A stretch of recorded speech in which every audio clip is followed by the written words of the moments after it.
ان کی دونوں کی حکومتیں دو دو دفعہ وزیر اعظم کو اپوزیشن سے جو شکوہ ہے وہ تو انہوں نے بیان کر دیا کہ اپوزیشن ان کو پارلیمنٹ کے اندر بولنے نہیں دیتی اور این آر او مانگتی ہے. ہاں صاحب یہ تو کہتے ہیں کہ اپوزیشن این آر او مانگتی ہے، جس سے تاثر یہ ملتا ہے کہ پوری کی پوری اپوزیشن ان سے این آر او مانگ رہی ہے. نواز شریف شہباز شریف اکیلے نہیں، ان کی پوری جماعت، زرداری صاحب اکیلے نہیں، ان کی پوری جماعت.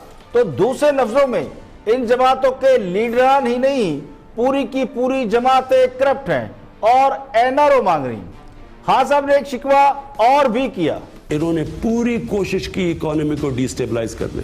ہر روز جی ہم سڑکوں پر نکلنے لگے ہیں، جی ہم ابھی پبلک میں آ رہے ہیں، ہم جی گورنمنٹ گرا دیں گے. یہ آپ کسی اور کو بلیک میل کریں. میری جان بھی چلی جائے نا، میں نے ان چوروں اور ڈاکوؤں کو نہیں چھوڑنا. جس نے اس ملک کو نقصان پہنچایا انشاءاللہ میں آپ کو نہیں چھوڑوں گا. میں سوائے سیکیورٹی کی وجہ کی سارا خرچہ میں اپنا کرتا ہوں. میرے خرچے میں میرا گھر کا خرچہ پورا نہیں ہوتا، لیکن میں اپنے ملک کے لیے قربانی دے رہا ہوں کیونکہ میرا ملک مشکل میں ہے. ہاں صاحب تو کہتے تھے کہ اپوزیشن تحریک چلائے، وہ کنٹینر دیں گے، کھانا بھی دیں گے، بریانی بھی دیں گے اور اپوزیشن کو ہر قسم کی سہولیات فراہم کریں گے. خان صاحب نے تو اپوزیشن کو دھرنے تک کی آفر کر رکھی ہے. آج خود خان صاحب یہ کہہ رہے ہیں کہ اپوزیشن تحریک چلانے کی بات کر کے انہیں بلیک میل کرنے کی کوشش کر رہی ہے.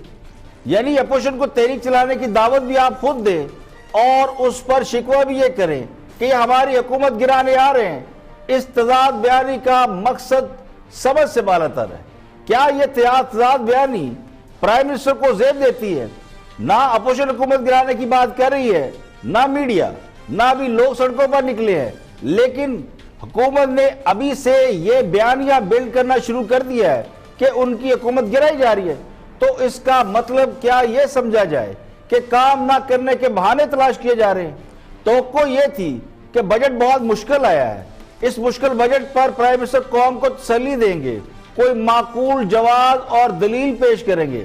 لیکن آدھی رات کو وزیر اعظم کی تقریر سن کر لوگ یہ کہنے پر مجبور ہو گئے ہیں کہ لگتا یہ ہے کہ کنٹینر کی سیاست پھر سے زندہ ہو گئی. پروگرام میں اور بھی ہم موضوعات شامل ہیں، دیکھتے ہیں ہائی لائٹ. شامی صاحب، جو بجٹ ہے یہ تو موجودہ حالات میں چونکہ کنسٹرینٹس بہت زیادہ تھی، آئی ایم ایف کے ساتھ معاہدہ ہو چکا تھا اور بہت سارے ٹارگٹس آئی ایم ایف کے ساتھ طے کیے جا چکے تھے، تو لہٰذا بجٹ میں جو مینیورنگ کا گراؤنڈ تھا وہ تو بہت ہی تھوڑا تھا اس گورنمنٹ کے پاس. آپ کو جاتی عمرہ جاتی بہار نہیں لگ رہی؟ کیا کہا آپ نے بھٹی صاحب؟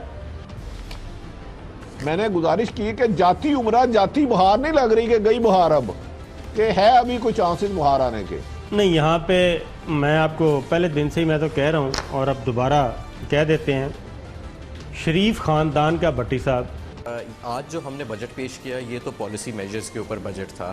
اس کے اوپر ایف بی آر کا جو روڈ میپ ہے جو ہم ریویمپ کرنے جا رہے ہیں وہ تو نیچرلی شامل نہیں تھا کیونکہ وہ ایک بجٹ آئٹم نہیں ہے، وہ ایک ایڈمنسٹریٹو ایشو ہے. لیکن ہم آپ کو یہ جب انشاءاللہ تعالیٰ 28 جون کو جب یہ بجٹ پاس ہوتا ہے تو ہم اس کے بعد آپ کو فوری طور کے اوپر ایک اپنا ایف بی آر کا road map revamp with tangible targets جو ہیں وہ پیش کریں گے. مجھے اتنی شرم آتی ہے جب میں ان حکمرانوں کو دیکھتا ہوں، کبھی سعودی عربیہ جا کے ہاتھ پھیلا کے بیٹھے ہیں. ہمیں ایک زبردست پیکج مل گیا سعودی عربیہ سے. قرضہ واپس کرنا پڑتا ہے. یہ کہہ دینا، یہ دیکھیں جو بھی ان کے شارٹ کمنگ ہے اس میں کوئی شک نہیں ہے، ان میں تجربہ نہیں تھا، بہت سے بلنڈر بہت سے لوگوں نے کیا. باقیوں کو بھی تو 2-3 ٹرمز دیے ہیں نا، تو ان کا تو یہ پہلا ہے، پہلا ٹرم ہے اور فرسٹ بجٹ ہے. اس کے خلاف بھی ریاستوں کو چلنا پڑتا ہے اور بلکہ ضروری ہوتا ہے بعض اوقات.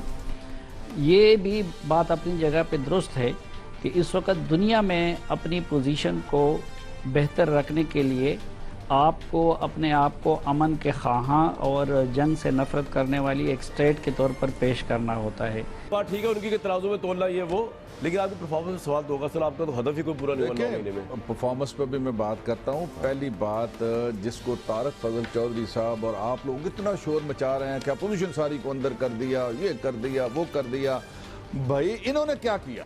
اور اب کچھ عام خبریں آپ سے شیئر کرتے ہیں. سنگین غداری کیس میں سابق صدر پرویز مشرف کی بریت اور التوا کی درخواستیں عدالت نے مسترد کر دی. پرویز مشرف کے وکیل نے عدالت کو بتایا پرویز مشرف زندگی اور موت کی جنگ لڑنے، وہ ذہنی اور جسمانی طور پر اس قابل نہیں کہ ملک واپس آ سکے۔ سابق صدر کا ویژن بھی کم ہو رہا ہے، ویل چیئر پر ہے اور پیدل چل بھی نہیں سکتے۔ پرویز مشرف کے وکیل نے عدالت سے استدعا کی کہ ان کو عدالت میں پیش ہونے کا ایک اور موقع دیا جائے۔ سابق صدر کے دل کی کیموتھراپی کے بعد ان کی صحت مزید خراب ہوئی ہے۔ عدالتی فیصلے میں کہا گیا ہے کہ ملزم خرابی صحت کے باعث پیش نہیں ہو رہا۔ ملزم کی عدم حاضری پر کیس ختم کرنے کی درخواست کو ناقابل سماعت سمجھتے ہیں۔ وزارت قانون وکلاء کا ایک پینل بنائے جو ملزم کا عدالت میں دفاع کرے۔ ملزم نے عدالت میں پیش نہ ہو کر اپنے دفاع کا حق کھو دیا ہے۔ احتساب عدالت نے حمزہ شہباز کا 14 روزہ جسمانی ریمانڈ منظور کر لیا۔ عدالت میں نیب کی جانب سے موقف اختیار کیا گیا کہ جب بھی ذرائع آمدن کے بارے میں پوچھا گیا تو حمزہ شہباز کی طرف سے کوئی جواب نہیں دیا گیا۔ بیرون ملک سے آنے والے اثاثوں کے بارے میں بھی نہیں بتایا گیا۔ نیب تفتیش کے مطابق 2003 تک 2.25 کروڑ کے اثاثے ظاہر کیے گئے۔ 2011 میں یہ اثاثے 21 کروڑ تک پہنچ گئے۔ نیب پروسیکیوٹر عدالت کو بتایا کہ حمزہ شہباز نے آج تک نہیں بتایا کہ باہر سے پیسے کون بھیج رہا ہے اور کن ذرائع سے آ رہے ہیں۔ مشکوک ٹرانزیکشن اور رقوم کی منتقلی کی تحقیقات کے لیے ریمانڈ دیا جائے، جس کے بعد عدالت نے نیب کی استدعا منظور کرتے ہوئے 14 روزہ ریمانڈ دے دیا۔ وفاقی حکومت نے نیب کا بجٹ دگنا کر دیا۔ رواں بجٹ میں نیب کے لیے 4 ارب 42 کروڑ 40 لاکھ روپے مختص کیے گئے۔ پچھلے مالی سال 2018-19 میں نیب کا بجٹ 2 ارب 63 کروڑ اور 40 لاکھ روپے تھا، جو بعد میں بڑھا کر 3 ارب 32 کروڑ 38 لاکھ روپے کر دیا گیا تھا۔ اور سب سے پہلے بات کر رہے ہیں وزیر مملکت برائے خزانہ حماد اظہر۔ دنیا کامران خان کے ساتھ گفتگو کرتے ہوئے اور بجٹ کے حوالے سے بتا رہے وزیر مملکت برائے خزانہ حماد اظہر۔ آج جو ہم نے بجٹ پیش کیا یہ تو پالیسی میجرز کے اوپر بجٹ تھا۔ اس کے اوپر FBR کا جو روڈ میپ ہے جو ہم ریویمپ کرنے جا رہے ہیں وہ تو نیچرلی شامل نہیں تھا، کیونکہ وہ ایک بجٹ آئٹم نہیں ہے، وہ ایک ایڈمنسٹریٹو ایشو ہے۔ لیکن ہم آپ کو یہ جب انشاءاللہ تعالیٰ 28 جون کو جب یہ بجٹ پاس ہوتا ہے تو ہم اس کے بعد آپ کو فوری طور کے اوپر ایک اپنا FBR کا road map revamp with tangible targets جو ہیں وہ پیش کریں گے۔ اور یہ جو آپ نے کہا نا کہ نئے ٹیکس پیئرز کے لیے کیا گارنٹی ہوئے گی، تو وہ بہت ساری چیزیں اس وقت میں آپ کو بتا تو سکتا ہوں، لیکن میں چاہوں گا کہ وزیر اعظم صاحب وہ خود جو ہے وہ قوم کے سامنے اناؤنس کریں تو اس کا زیادہ فائدہ ہوگا۔ لیکن میں اس وقت ایک بات کہنا چاہوں گا کہ مفتاح اسماعیل صاحب نے جو نیگیٹو پکچر پینٹ کی اور انہوں نے کہا کہ ان کا دیکھیں ٹریک ریکارڈ کیا ہے، اس میں کوئی شک نہیں کہ دیکھیں ہم تو نہیں کہہ رہے کہ ہم نے کوئی 8-9 ماہ میں دودھ کی نہریں بہا دی ہیں، بہت ساری کمیاں کمزوریاں رہ گئی ہوئیں گی، لیکن کچھ چیزیں دیکھنے کے قابل ہیں۔ اور اگر آپ مجھے 30 سیکنڈ دیں تو کرنٹ اکاؤنٹ ڈیفیسٹ آپ کا جو ان کے دور میں 7 گنا بڑا تھا، ہم 8 ماہ کے اندر 30% اس میں کمی لے کے آئے ہیں، اور ہم اگلے سال اس میں مزید 30% سے بھی زیادہ کمی لے کے آئیں گے۔ جو آپ کا تجارتی خسارہ ہے اس کو ہم نے 4 ارب ڈالر کم کیا۔ فورن ایکسچینج ریزروز جو ان کے دور میں 1.5 سال کے اندر آدھے ہو گئے تھے، وہ ہمارے 8 ماہ کے اندر ایک سطح کے اوپر سٹیبل ہیں، اس چیز کے باوجود کہ ہم نے بیرونی قرضہ ان سے کم لیا کورسپونڈنگ پیریڈ میں پچھلے سال۔ ریمیٹنسز یہ 3 سال کوشش کرتے ہوئے ان سے نہیں بڑھی، ہمارے 8 ماہ میں 2 ارب ڈالر کا اس کے اندر اضافہ ہوا۔ ایکسپورٹس میں یہ بات حقیقت ہے کہ ڈالر ٹرمز میں بھی ہمیں گروتھ نظر نہیں آ رہی، لیکن یہ میرے سامنے ایکسپورٹس کے کاغذ ایگزیکٹ فگرز پڑی ہیں۔ نٹ ویئر میں 16% والیوم گروتھ ہوئی ہے 8 مہینوں میں، ریڈی میڈ گارمنٹس میں 29%، فروٹس میں 11%، ویجیٹیبلز میں 18% اور باسمتی رائس میں 22%۔ تو ایسا نہیں ہے کہ یہ سارا ڈوم اینڈ گلوم ہے یا کچھ ہے۔ ہماری معیشت جو ہے وہ، میں یہ یقین کرتا ہوں اور میں کسی انڈیپینڈنٹ اکانومسٹ کے ساتھ بیٹھ کے ڈیٹا کے ساتھ میں یہ چیز ثابت کر سکتا ہوں کہ اگست سے کے ساتھ اگر کمپیئر کیا جائے تو آج ہماری معیشت کہیں زیادہ مستحکم بھی ہے، سٹیبل بھی ہے، اور اس کی سمت کی جو ہے۔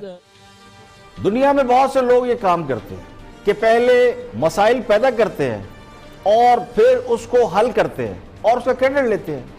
سابقہ حکومت کے آخری 2 سال میں اس وقت کی اپوزیشن نے اور آج کی حکومت نے، پھر اس کے بعد عدالتی فیصلوں کے نتیجے میں جو سیاسی عدم استحکام پیدا ہوا، اس کے نتیجے میں سابقہ حکومت کا آخری سال اور آخری بجٹ کچھ زیادہ اچھا نہیں تھا۔ حکومت کے لیے بہت سے مسائل موجود تھے اس وقت کی حکومت کے لیے، اور آج ان کو ہی معیار بنا کر اگر آپ مسائل کو حل کرنے کا کریڈٹ لینے کی کوشش کریں گے تو یہ بات چھپ نہیں سکتی۔ حکومت یہ دعویٰ کری کہ اس نے تجارتی خسارہ کم کر دیا۔ دیکھیں جب ٹریڈ ہی نہیں ہوگی تو ٹریڈ ڈیفیسٹ تو کم ہو جائے گا۔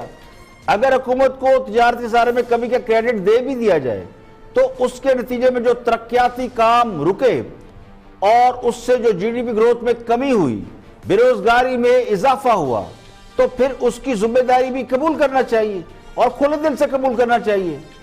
حکومت نے سیدھا آئی ایم ایف کو مطمئن کرنے کے لیے بجٹ بنایا ہے، بلکہ بہت سے مفسرین تو یہ کہتے ہیں یہ بجٹ ہی آئی ایم ایف نے بنایا ہے، چونکہ اس میں عوام کے لیے کوئی ریلیف نظر نہیں آتا اور پلس مائنس کر کے اعداد و شمار سے عوام کو بلانے کی کوشش کی گئی ہے۔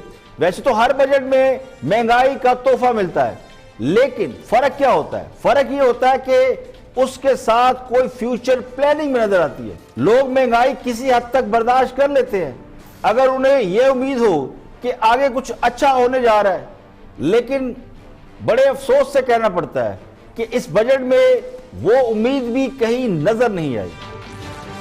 یہاں پہ لیں گے ایک بریک، اور بریک کے بعد جب واپس آئیں گے اور بھی اہم موضوعات پر آپ کے ساتھ شیئر کریں گے۔ ہمارے ساتھ رہیے گا۔ ویلکم بیک، آپ دیکھ رہے ہیں پروگرام اختلاف رائے اور میں افتخار کاظمی۔ آگے بڑھتے ہیں اور بجٹ سے ہی دوبارہ بات شروع کرتے ہیں۔ نقطہ نظر مجیب الرحمان شامی اور ان کے ساتھ اینالسٹ ہیں حبیب اکرم، بجٹ کے اوپر بات کر رہے ہیں۔ سنتے ہیں پوائنٹ آف ویو حبیب اکرم کا۔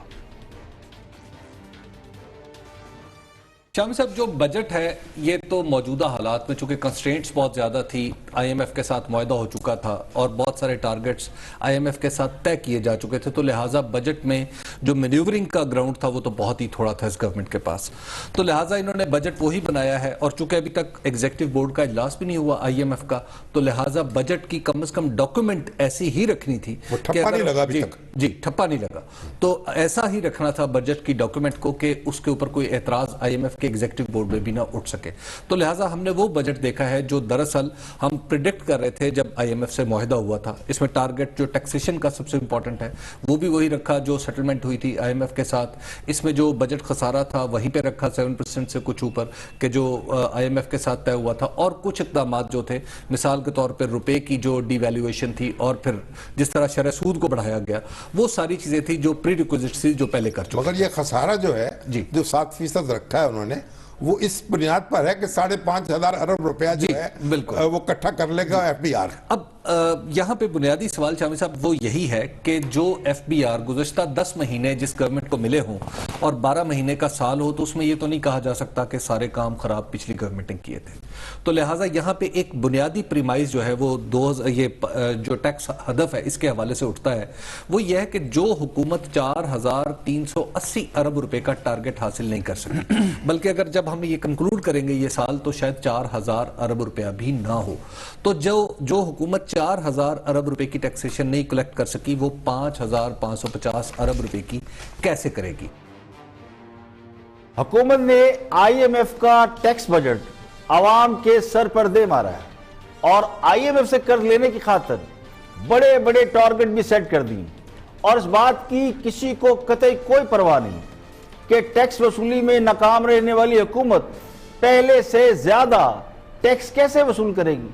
بڑی بڑی باتیں، بڑے بڑے دعوے، دکان پکوڑوں کی باتیں کروڑوں کی، تو حکمران جماعت کا کمال یہ ہے کہ ٹارگٹ ہمیشہ بڑے بڑے سیٹ کرتی ہے، چھوٹے موٹے ٹارگٹ اور چیلنج تو ان کی ناک پر نہیں بیٹھتے، اسی لیے بڑے بڑے دعووں سے لوگوں کو امپریس کیا جاتا ہے۔ 1 کروڑ نوکریاں، 50 لاکھ گھر، بیرون ملک سے اربوں ڈالر، اور اسی طرح کے درجنوں دعوے جن پر ناکامی کی مہر لگ چکی ہے۔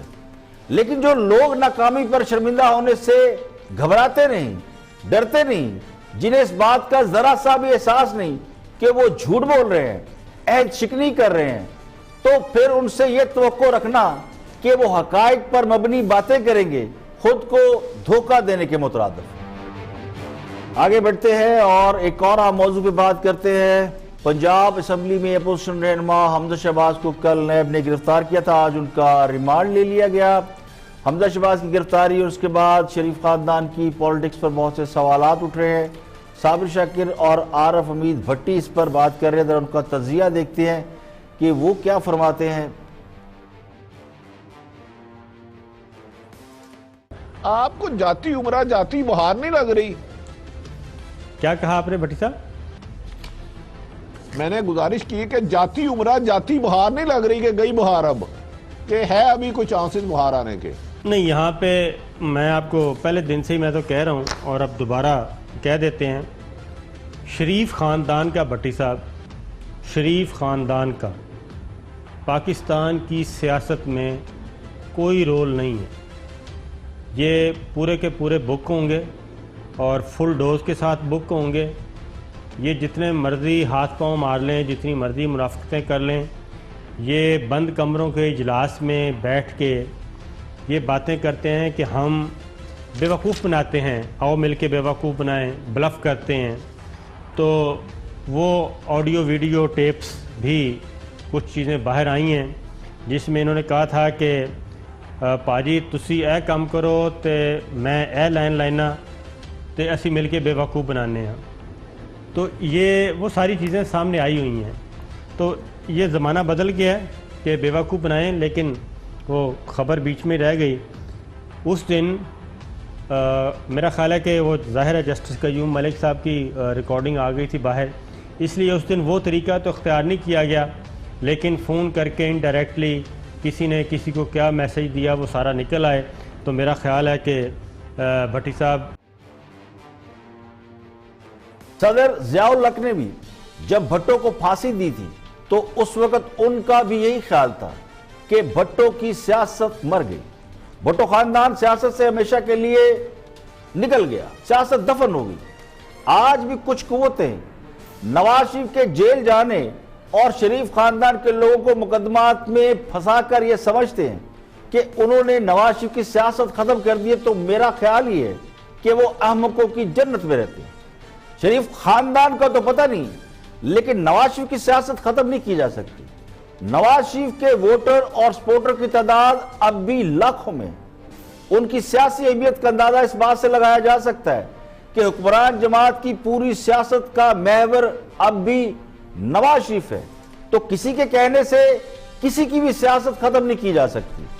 نواز شریف کو سیاست سے نکالنے کا ایک ہی طریقہ ہے، ان کی جگہ اقتدار میں آنے والے ان سے بہتر کارکردگی دکھائیں یا کم از کم ان جیسی کارکردگی دکھائیں، لیکن ان کے بعد اقتدار میں آنے والے ان کے برابر تو کیا ان سے کہیں زیادہ بری کارکردگی دکھائیں گے، تو پھر لوگ نواز شریف کو کیسے بھولیں گے؟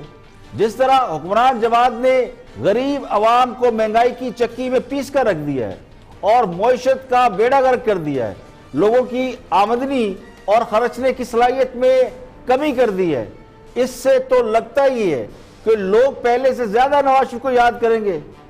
نواز شریف کو بزور طاقت تو اقتدار سے باہر رکھ سکتے ہیں، لیکن سیاست سے باہر رکھنا کم از کم موجودہ صورتحال میں تو ممکن نہیں۔ آن دی فرنٹ میں گفتگو کر رہے ہیں پی ٹی اے کے ہم رہنما محمود الرشید، اور گرفتاریوں کے حوالے سے ان کا موقف کیا ہے؟ عام رہنماؤں کی گرفتاریاں ہوئی ہیں، آصف علی زرداری، حمزہ شہباز، اور لندن میں الطاف حسین کی گرفتاری، اور اس پر کیا کہتے ہیں محمود رشید؟ بات ٹھیک ہے ان کی کہ ترازو میں تولنا یہ وہ، لیکن آپ کی پرفارمنس میں سوال تو ہوگا سر، آپ کا تو ہدف ہی کوئی پورا نہیں ہوا 9 مہینے میں۔ پرفارمنس پہ بھی میں بات کرتا ہوں۔ پہلی بات جس کو طارق فضل چودھری صاحب اور آپ لوگ اتنا شور مچا رہے ہیں کہ اپوزیشن ساری کو اندر کر دیا، یہ کر دیا، وہ کر دیا، بھائی انہوں نے کیا کیا؟ یعنی پچھلے 40 سال سے یہ دونوں بڑی پارٹیاں حکومت میں رہی ہیں، اربوں روپے کی کرپشن کے کیسز ہیں۔ آج یہ بار بار چیخے مار رہے ہیں جی وہ نیب یہ نہیں کر رہے۔ نیب کا چیئرمین کون ہے؟ کس نے لگایا نیب کے چیئرمین کو؟ آپ دونوں نے مل کے لگایا، لیڈر آف دی اپوزیشن نے اور قائد ایوان نے، پرائم منسٹر نے۔ جب آپ نے نیب کا چیئرمین بڑا سوچ سمجھ کے اپنی دانست میں میرٹ کے اوپر ایک کمپیٹنٹ بندے کو لگایا، اور انڈیپینڈنٹ وہ ادارہ ہے، حکومت کے ماتحت ادارہ نہیں ہے، اور یہ کیسز جن میں سے اکثریت ان کیسز کی آپ دونوں کے ادوار میں بنے ہوئے کیسز ہیں جو آپ نے چھپا کے رکھے ہوئے تھے۔ چودھری نثار نے 2015 میں یہ جن کیسز میں زرداری صاحب اندر جا رہے ہیں، یہ وہ کیسز ہیں جس پہ پچھلے 5 سال پہ ایک لفظ آپ نے نہیں بولا۔ صحیح ہے۔ اب میں یہ کہہ رہا ہوں کہ عجیب یہ تماشا شور مچا رہے ہیں دونوں لوگ کہ کبھی آپ نے احتساب کے نام پہ اس پوری قوم کو بیوقوف بنا کے رکھا، کبھی اکاؤنٹیبلٹی کا، کبھی آپ نے ریئل سینس میں آپ نے ایک دوسرے کے اوپر ایک ایسی مصنوعی لڑائی تاری رکھی کہ اندر سے آپ نے مکمکہ کیا ہوگا. اب ریئل سینس میں نہیں, دونوں چیزیں چاہیے جی, گھر چاہیے, سیمنٹ سستا چاہیے, دونوں چیزیں چاہیے. یہ اسی وقت ہوگا جب کرپشن کا ناسور جو ہے اس کا خاتمہ ہوگا. اب اس طرف ہم بڑھ رہے ہیں نا, ایک پیسہ ریکور نہیں کیا آپ نے زرداری صاحب سے, نواز شریف سب ریکور ہوگا. یہ میں آن ایئر کہہ رہا ہوں, سنیں جلدی ہوگا. یہ سب پیسے دیں گے, دینے کو تیار ہیں, کوئی بارگن کرنے کو تیار نہیں. میں کہہ رہا ہوں سب لوگ دیں گے, اربوں دیں گے. ملک ریاض دینے کو تیار ہے تو یہ بھی سارے دیں گے. وہ تو یہ سب دے رہے ہیں. نہیں, پرائیویٹ بندہ یہ بھی دیں گے. یہ لوٹ کا مال ہے, قوم کے پیسے ہیں اور قوم ان سے لے گی یہ پیسے. آپ کی سمجھ جاتی ہے اتنی. سوال یہ کہ مقدمات سیاسی ہوں, گرفتار ہونے والے سیاسی لوگ ہوں, سیاسی جماعتوں کے رہنما ہوں, اور یہ نظر آ رہا ہو کہ معاملہ کرپشن کا نہیں کچھ اور ہے. کچھ سیاسی قوتوں کو میدان سیاست سے باہر نکالنے کے لیے ایڑی چوٹی کا زور لگ رہا ہے. ان کا میڈیا ٹرائل بھی ہو رہا ہے اور عدالتوں میں بھی بظاہر ان کے خلاف مقدمات چل رہے ہیں. اب ان کو انکوائری کمیشن سے بھی ڈرایا جا رہا ہے. کرپشن اور احتساب کے نام پر سیاسی لڑائی لڑی جا رہی ہے. تو کون یقین کرے گا کہ یہ سب کچھ ٹرانسپیرنٹ ہو رہا ہے اور قانون اور انصاف کے تمام تقاضوں کے عین مطابق ہو رہا ہے؟ ایک طرف اپوزیشن رہنماؤں کی گرفتاریوں سے حکومت یہ تاثر دینے کی کوشش کر رہی ہے کہ جرم ثابت ہو گیا, اسی لیے مال مسروقہ یعنی لوٹی کی دولت برآمد کرا لی جائے گی, اور دوسری طرف ابھی انکوائری کمیشن بن رہا ہے یعنی تحقیقات اب شروع ہوں گی. تو یہ بات اور یہ منطق سمجھ سے بالا تر ہے کہ ملزمان پکڑ لیے گئے ہیں اور اب آپ ثبوت ڈھونڈنے چل پڑے ہیں. کبھی گرفتاریوں کو حکومت اپنی اچھی کارکردگی بتاتی ہے اور کبھی نیب کے پروسیس سے خود کو لا تعلق کرنے کی کوشش کرتی ہے. کریڈٹ سارے اپنے کھاتے میں ڈالے جا رہے ہیں اور اس کے بعد دامن صاف ہونے کی بھی صفائیاں دی جا رہی ہیں. تو اس سے پتہ چلتا ہے کہ اصل میں معاملہ وہ نہیں جو بظاہر نظر آ رہا ہے. یہاں پہ لیں گے بریک, اور بریک کے بعد آپ واپس آئیں گے, کچھ اور اہم موضوعات پر آپ سے گفتگو کریں گے. ہمارے ساتھ ہوئی. Welcome back. آپ دیکھیں پروگرام اختلاف رائے اور میں ہوں افتخار کاظمی. بریک کے بعد حاضر خدمت ہے ایک اور اہم موضوع, اور یہ موضوع پاک بھارت تعلقات کے حوالے سے. پرائم منسٹر آف پاکستان نے بھارتی وزیر اعظم کو مبارکبادی کا خط لکھا. یہ خبر بجٹ اور گرفتاریوں کے اس شور شرابے میں دبکے رہے گی, لیکن اس پر بات ضرور ہونی چاہیے. مظہر عباس بات کر رہے ہیں رپورٹ کارڈ میں, واچ دس. اس کے خلاف بھی ریاستوں کو چلنا پڑتا ہے اور بلکہ ضروری ہوتا ہے بعض اوقات. یہ بھی بات اپنی جگہ پہ درست ہے کہ اس وقت دنیا میں اپنی پوزیشن کو بہتر رکھنے کے لیے آپ کو اپنے آپ کو امن کے خواہاں اور جنگ سے نفرت کرنے والی ایک اسٹیٹ کے طور پر پیش کرنا ہوتا ہے. لیکن میرے خیال میں اس کے لیے کافی کچھ ہو چکا. پہلے عمران خان صاحب پرائم منسٹر بنے, مودی نے سرب مبارکباد دی, انہوں نے ان کو جواب میں مذاکرات کی پیشکش کی. اس کے بعد بھی یہ پیشکش پاکستان کی طرف سے ہوتی رہی. پھر جب پلوامہ کا واقعہ ہوا اور انڈیا نے اٹیک کیا پاکستان کو, اس دوران بھی ہماری طرف سے یہ کہا گیا کہ پرائم منسٹر ان کو ڈھونڈتے رہے, فون کرتے رہے, لیکن وہ بات کرنے کو تیار نہیں تھے. اب اس کے بعد ابھینندن کی واپسی اور اسی طرح کے درجنوں اقدامات پاکستان نے کیے جس سے امن پسندی کا پاکستان نے ثبوت دے دیا. پھر اب جب مودی وزیر اعظم بنے تو ایک مرتبہ پرائم منسٹر کا پیغام, اس میں پھر ان سے مذاکرات کی درخواست, پھر اس کے بعد ابھی ریسنٹلی ہمارے وزیر خارجہ نے انڈین وزیر خارجہ کو خط لکھا ہے اور اس میں انہوں نے مذاکرات کی ایک بار پھر استدعا کی ہے.